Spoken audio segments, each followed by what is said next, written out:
There are a lot of games in 3D. It's no surprise to anyone that the Z-axis has become pretty common in the game industry. While there are still a lot of games in 2D, 3D has definitely become the more common way to make games in the modern age.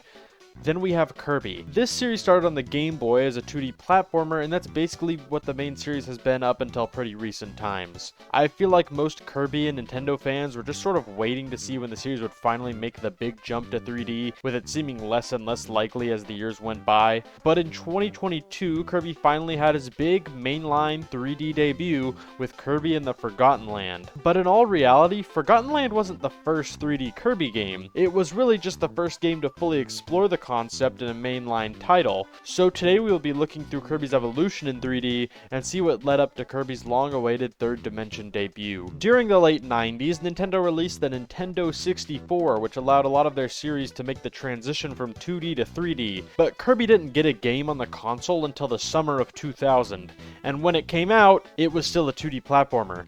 But that doesn't completely rule this game out from the discussion, as the game still included a lot of things that could not have been done without the use of 3D models and environments. Pretty much every level in the game has entire landscapes in the background that look like places you could actually go to. It's very different from what you'd see in the more modern 2D Kirby games, where there's a very distinct difference between the background and the level itself. But in Kirby 64, it all looks like one single environment. It looks like if you took a level from a 3D platformer and then converted it into a 2D game. The game also uses this new 3D view as a way to give us different camera angles that you wouldn't usually see in a 2D platformer. It changes up the way you look at the level, and I wish more modern 2D platformers did stuff like this. It's a way to make things more visually interesting while not changing up the gameplay. But on top of all this 3D stuff, Kirby 64 is also just a pretty good game. From what I've played, the levels are really fun, and the ability to combine your copy abilities together is an amazing mechanic. The combinations aren't super basic or anything either. They all combine to make a bunch of different and weird power-ups for Kirby.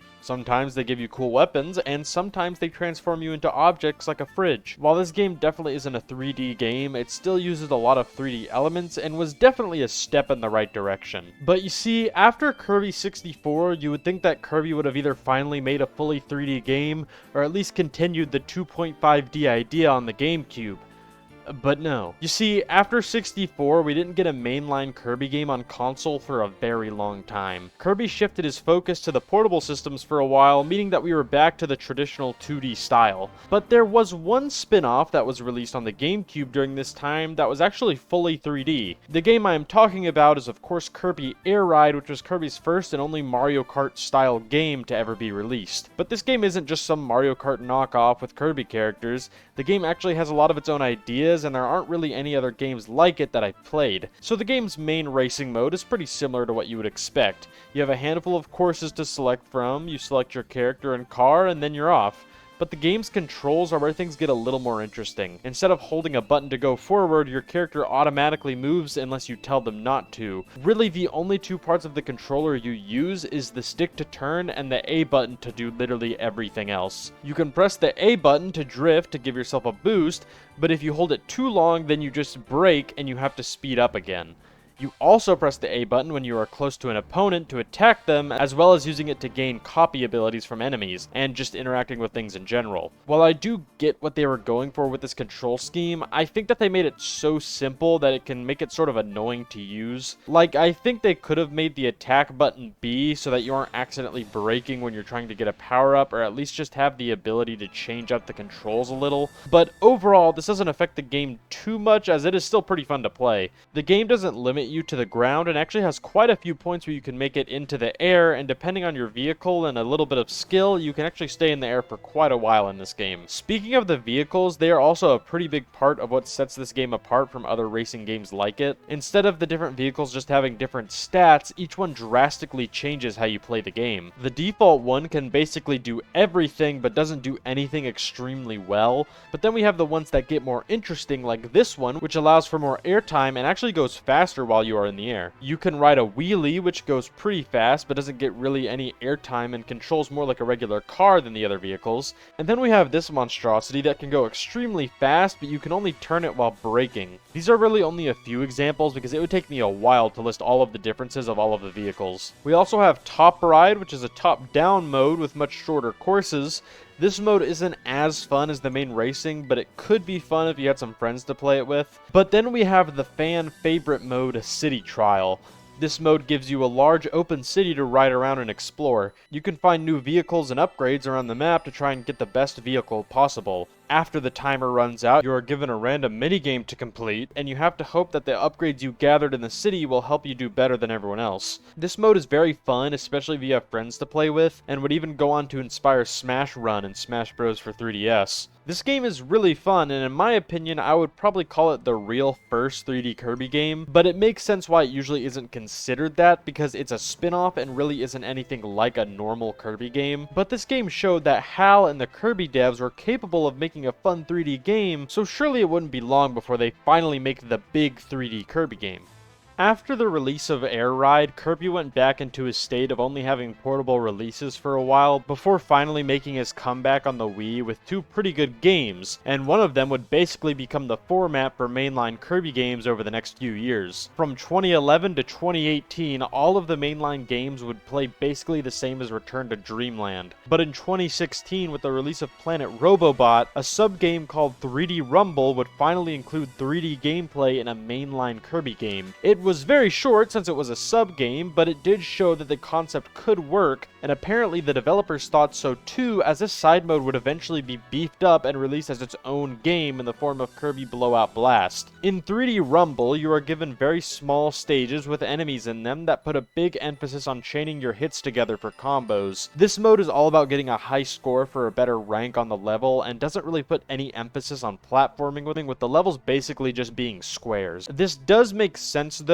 as this is only a side mode in a much larger game, but eventually this game was turned into its own eShop release. Now sadly, I don't really have a good way of playing this game at the moment, but from what I've seen, I think I have a pretty good idea of what the game is. As far as how it plays, it looks almost identical to how 3D Rumble played, but now we just have more interesting levels that make it feel like a more fleshed out game. Instead of the levels just being squares where you're meant to just attack the waves of enemies coming at you, the levels are now designed like a traditional 2D Kirby level, but with just a little more room to play around in. The game is still very focused on combos, with most of the game consisting of you just inhaling and then shooting enemies back out at other enemies. There are no copy abilities in this game, which is fine, but I do think if they were added, it could have made things a little more interesting. From what I can tell, the game looks fun, but ultimately doesn't really do anything super interesting. It looks fine, but ultimately just doesn't have anything that makes me think that I definitely need to play this game. But what both of these games did show is that Kirby can work pretty well in 3D. From what I played of 3D Rumble, Kirby controlled great and felt pretty natural to move around and attack. These two games were a great proof of concept of how a 3D Kirby game could work, and about 6 or 7 years later, the concept would finally be fully realized. Finally, in 2022, Kirby was given a full 3D adventure, like 25 years after everyone else. But this game isn't just Kirby in 3D, it's actually one of my favorite games in the series. You see, what works about this game is that it basically takes the 3D world approach, where the game still plays fundamentally like it does in 2D, but you can now use that new dimension to show new things, hide more secrets, and have more grand set pieces in your levels. Unlike 3D world though, the level themes are actually pretty interesting. The game doesn't take place in a generic grassy Kirby world, it instead takes place in this weird post-apocalyptic world with all kinds of cities and towns that have been retaken over by nature. One of the worlds is even a theme park, and you can ride a roller coaster, and I like that. Every level has hidden Waddle Dees you can hunt for, and I always like when there are extra objectives in linear levels, so that is very appreciated. Also, you have this little town that the Waddle Dees started, and the more you collect, the larger the town grows, and you can eventually unlock a mini-game reminiscent of Kirby Tilt and Tumble. Also, the controls for Kirby himself translated amazingly to 3D. He does everything he can usually do, but now just in a 3D space. His infinite jumping has been nerfed to no longer be infinite, but I think that was probably done to keep people from cheesing through the entire game. But I think the main thing that improved from the transition to 3D was the boss fights. Before, they had to be fairly small scale since you didn't have that extra space to work with, but now in 3D 3D, the bosses are able to do a lot more than they could in other games and also get much more creative. Now in the copy ability department, we don't have nearly as many as usual,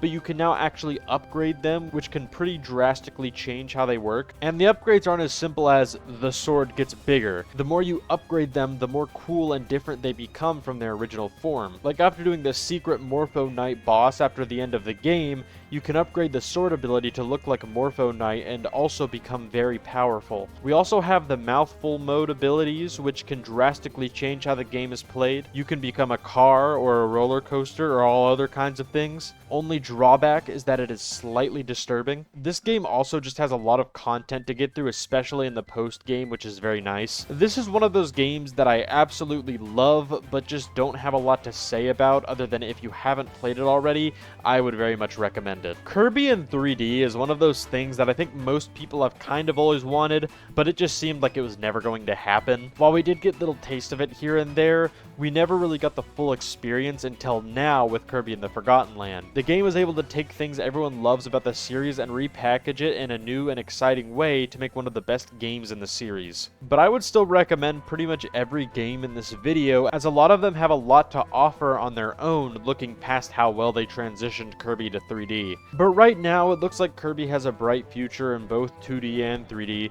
and I'm excited to see what comes next. Just don't let him do this again, it kind of freaks me out.